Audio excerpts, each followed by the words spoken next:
This is RTV6 News at 11, working for you. I just see so many images pass through my mind of George Floyd, of the countless black people we've seen be killed in horrible ways. And I think to myself, am I going to be them?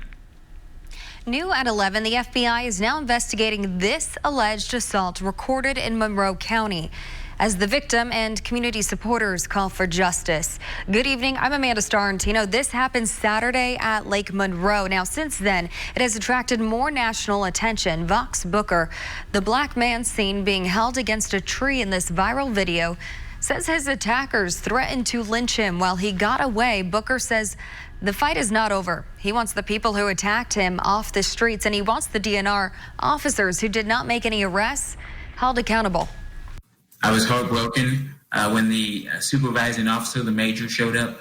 I felt re-traumatized as I recounted to him how I was afraid for my life, how I thought these individuals were literally going to lynch me against a tree, how they had told folks in the crowd that they were going to break my arms while they literally had one of my arms twisted behind me.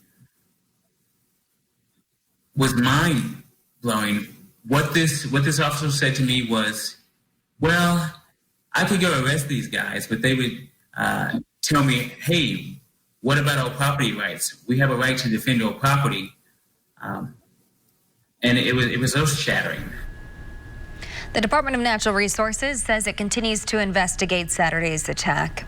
And protesters gathered for a second straight day in Bloomington in support of Booker. WRTV's Cameron Riddle reports some demonstrators took extra safety precautions after a car drove into the crowd last night. Good evening. Tuesday night in Bloomington ended a whole lot more peaceful and quiet than Monday night did when protesters were hit by the driver of that red car, that Toyota that ran at a high rate of speed with two people literally holding onto that car for dear life. Tonight, the investigation still continues into who those people are while protesters tonight continue to protest through the streets, but with a different level of security. Let's show you the picture of who Bloomington police say they are still looking for. This is the red Toyota Corolla. You can see that license plate right there on your screen.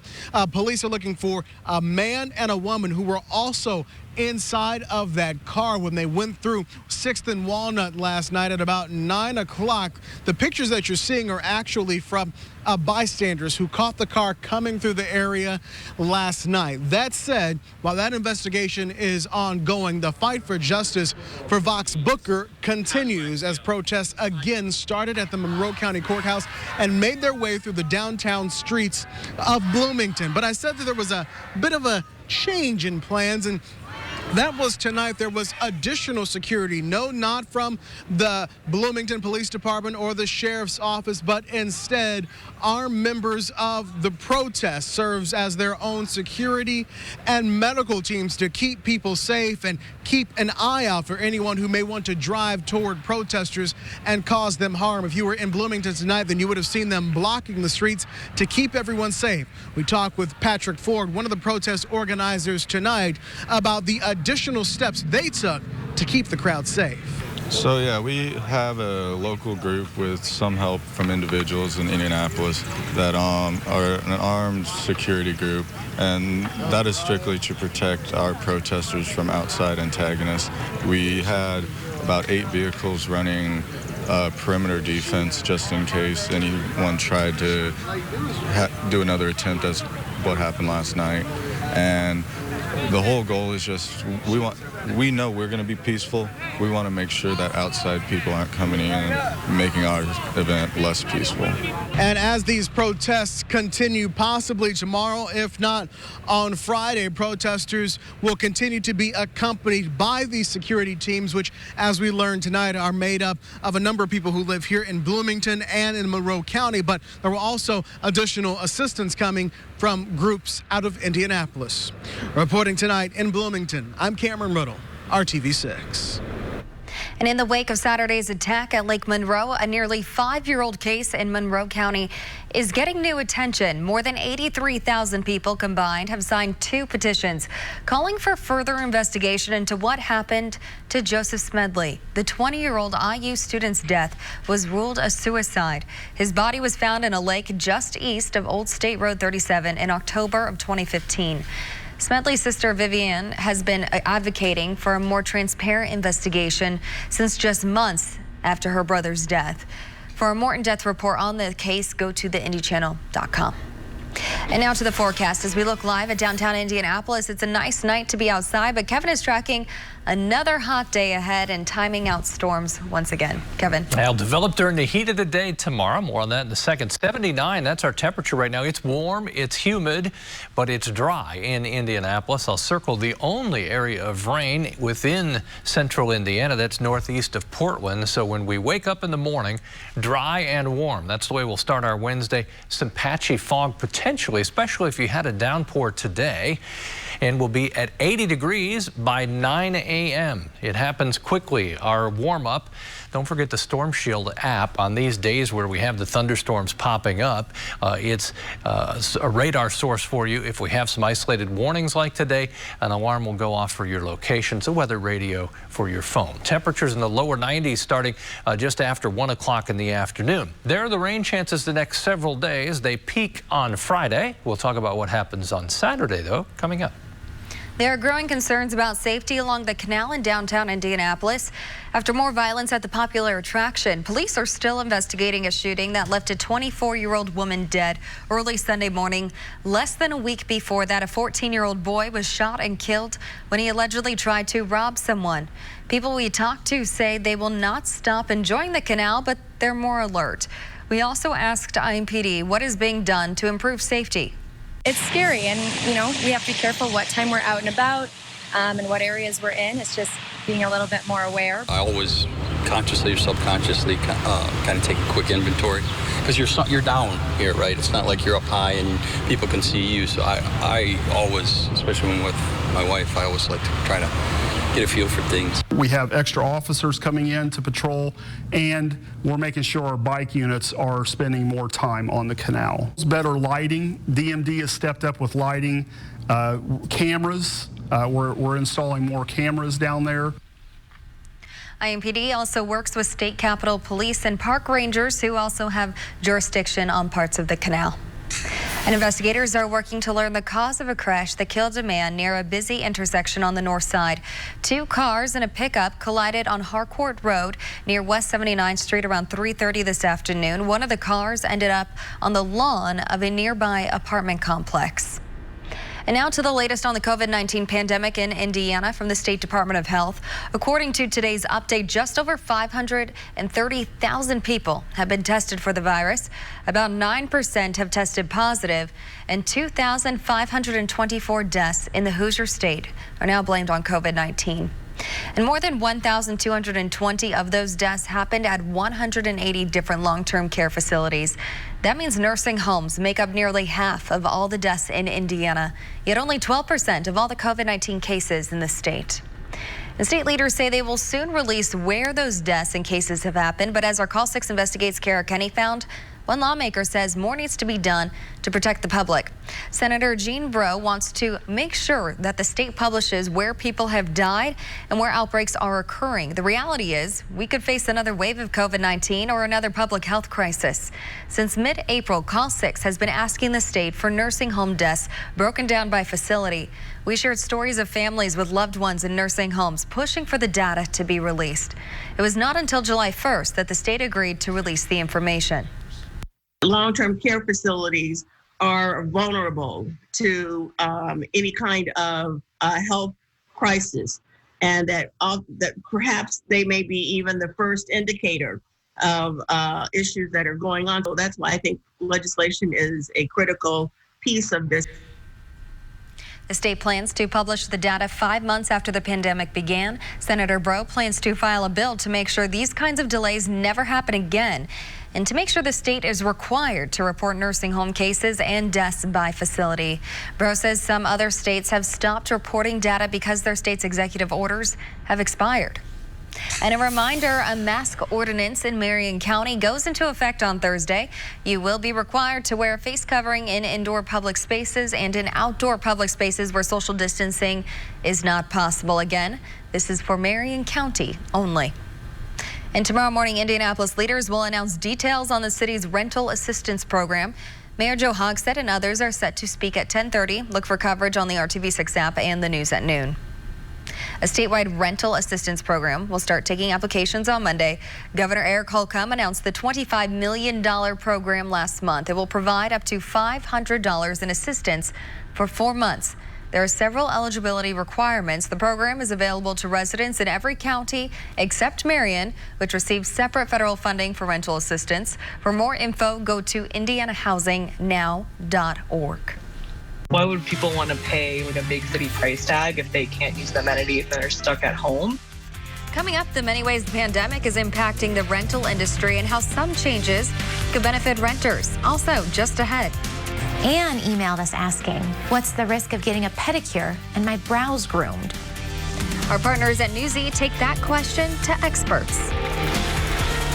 And next, with just over 4 months to go until the general election, it's unclear if voting by mail will be an option for all Hoosier voters. Why some companies that make election ballots say time is running out.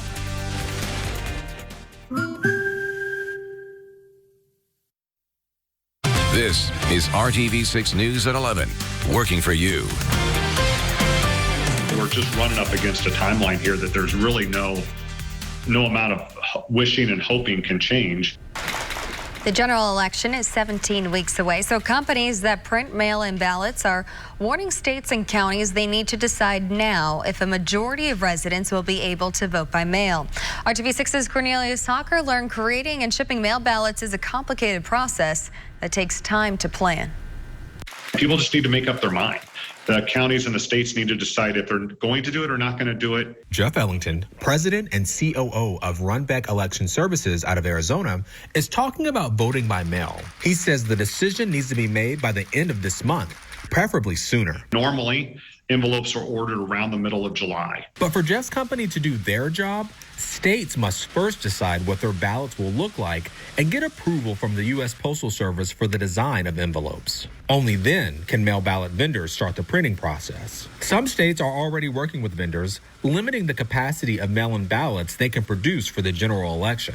We have about 2 million pieces that we can take on. 2 million pieces of mail may sound like a lot, but Jeff explains why that's not the case. When you look at counties in Texas, you look at New York City, you look at Chicago, places that can take up an entire machine with just one county coming our way, it doesn't leave a lot of room for others to make up their mind in September. Voters around the country face major challenges in this year's primary elections. There were fewer places to cast ballots in person because of the coronavirus pandemic, so some people had to wait in long lines for hours. Others were concerned to vote in person because of the threat of COVID, but had no other option. Those experiences have many voters looking into voting by mail. Now, it's up to the government officials to make that process easier for them. Let's get the process moving forward because a lot of things have to be put into place. Working for you, Cornelius Hawker, RTV6. Cornelius reached out to the Secretary of State's office and Marion County election officials. Both are still deciding whether to authorize no-fault absentee voting for the general election, which would let anyone choose to vote by mail without a pre-approved reason. A place known for providing resources to the community is getting bigger. Today, St. Vincent de Paul broke ground on an expansion project at the food pantry on Boulevard Place on the north side of Indianapolis. The renovations come as the pantry, like many others, addresses a growing need for assistance. Well, the need is huge. You don't even realize there are lots of places that people can get food, but they come here because they're comfortable with us. And we're not here to judge anybody. We're just here to serve. That's all we're here to do. And so since the pandemic began, the need is huge. Officials say the project is being funded privately by Marion Inc. and from generous personal donations. Now we're going to switch it over to the forecast. And Kevin, I got stuck in a storm today while on my bike. I think we're going to be seeing a lot of that tomorrow too. After 1 o'clock is when that seems to be the magic hour where temperatures warm enough to build the thunderstorms. Most of us stayed dry today, but as Amanda can attest to, when it rains, it pours. Hendricks County near Pittsburgh, 1.6 inches of rain. Southwest of Crawfordsville, about 1.5 inches. You get down into Franklin or east of Franklin and Johnson County along I-65, almost 2 inches of rain. And look at that, south of Winchester in Randolph County. More downpours tomorrow. They develop when we reach what we call the convective temperature, which has been happening around 1 o'clock, and that builds the cumulus clouds into the towering thunderstorms. 30% chance you'll have those tomorrow, a little better chance as we get to Thursday, and then especially early Friday, probability of thunderstorms up to 60%. Then we should be dry as we get to the weekend. Let's talk about 1 o'clock tomorrow afternoon. You begin to see the thunderstorms blossoming. By 4 o'clock, they're hit and miss over all of central Indiana with no real focus as to where they develop. That's the hard part to help you with is location. Timing has been easier, the location more difficult. And at 7 o'clock, we start to turn everything the other way as we cool down. Temperatures, again, back into the lower 90s. What streak will break on Friday will be our 90-degree stretch because temperatures Thursday will still be above 90 degrees, but then we'll break that on Friday. Temperatures during the day tomorrow only cooled by the thunderstorms. Today we went from 91 in Indy down to 78 quickly when the thunderstorms arrived, then back up into the 80s. Same scenario during the day tomorrow. Temperature on Thursday, 91, will be Friday at 88 degrees. More cloud cover. I think thunderstorms earlier in the day and a changing wind direction out of the northwest will cause us to miss the 90-degree mark. Thursday breaks down this way. Temperature by noon, almost 90. We're there in the afternoon with those thunderstorms developing once again. Thursday temperatures from the upper 80s to low 90s. I want to show you 1 o'clock Thursday to 7 p.m. The thunderstorms start to line up a little bit to the north and west. There we are, 11 o'clock Thursday night. This is ahead of a cold front, and into the early morning hours, the showers and thunderstorms move through central Indiana. And your 7-day forecast, once we get to the 80s, we'll stay there for a little bit. Temperatures over the weekend still above average, in the middle to upper 80s. Chance of thunderstorms a little better Sunday. Then early next week, middle to upper 80s. I think we're back into the 90s Wednesday and Thursday of next week. It is still summer. Wearing masks and social distancing are required at barbershops and salons in Indiana under the state's Back on Track plan. And while personal service businesses have been open for weeks, you may still be hesitant to set up an appointment. Our partners at Newsy are getting answers about the risk of exposure to COVID-19 from beauty services. When it comes to getting sick with COVID-19, you might be thinking about this, and we have too. Anne emailed us asking, what's the risk of getting a pedicure and my brows groomed? We asked the experts their take. The risk of contracting COVID-19 from getting a pedicure and your brows groomed is medium. If you're going to have somebody waxing your eyebrows and they're going to be right near your face, it would be very important that you're masked and that also the person who is waxing your eyebrows is also masked and wearing a face shield. It would definitely be lower for the pedicure because you're not going to have somebody right in your face. But when you also have to look at the salon as a whole, and are people cramped together? Are they appropriately spaced? Because your risk is not only the person that is working with you on the salon service, it would also be how close are you to your neighbor as they're also getting something done in the salon. Limiting the number of clients that are coming in, probably by appointment only. So we don't have a lot of people in the waiting area there. And also, probably if you have either a hair or a nail salon, that you're leaving every other chair open just to give that extra amount of distance there.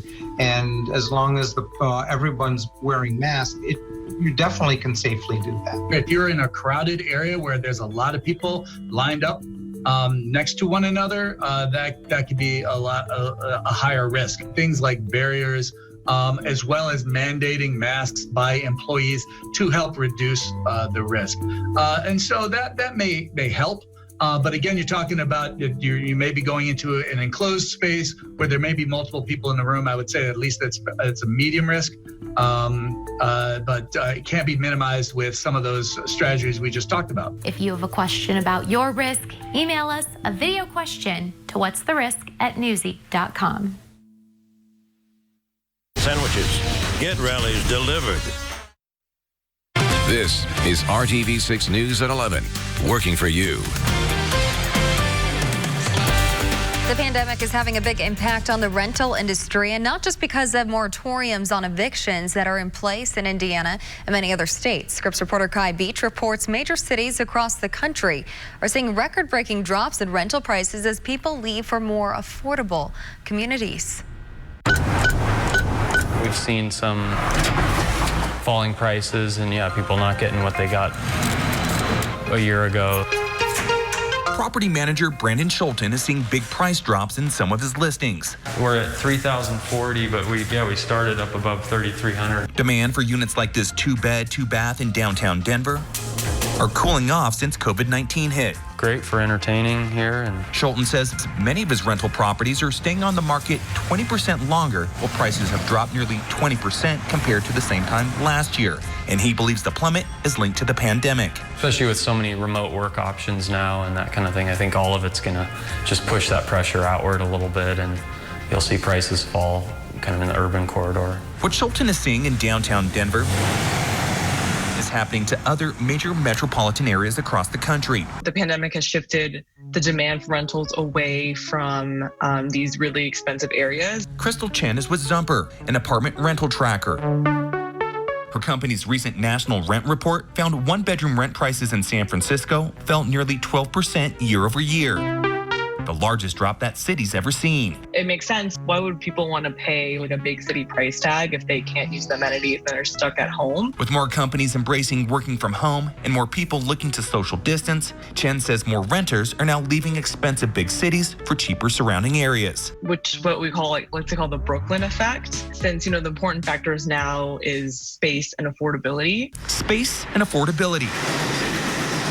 Two things New York City is not known for. I'll be honest, a lot of people are leaving. The number of lease break calls I get a week is astronomical. Lauren Feldsman is with Compass, a national real estate tech company.